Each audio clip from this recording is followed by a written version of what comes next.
beach is not just what we see above low tide. The beach extends out hundreds of metres and it's constantly moving. The sand dunes on a dynamic coast are of the utmost importance. There's a lot of trite descriptions. People used to call them, it's like your savings bank account. It's there for when you really need it, you know, and the sand dunes have a vital function in how the dynamics of the system work.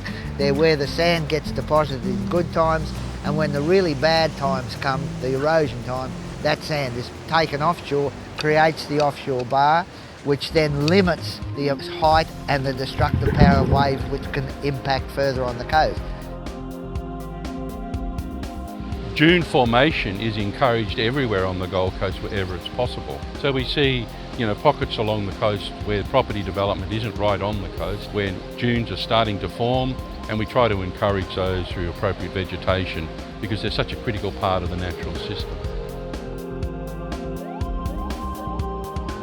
A natural system on the Gold Coast is what we call a barred system. In other words, there's always going to be an offshore sandbar on the Gold Coast because of the nature of the wave climate. It's quite an energetic wave climate, and so we never get to a point where it's so calm that the bar disappears.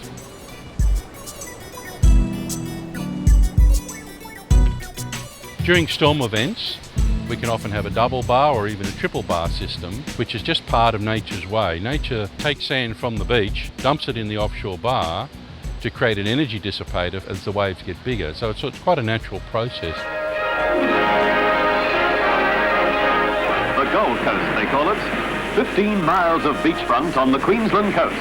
But it took only 1 week of pounding waves, whipped up by 70-mile-an-hour gale-force winds, to remove all the glitter from this famous playground. The bars are constantly moving. How do we know that?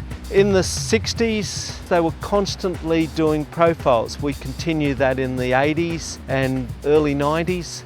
Gold Coast developed the dyed blue sand that was used as part of the Kira restoration, and they tracked the movement of that sand.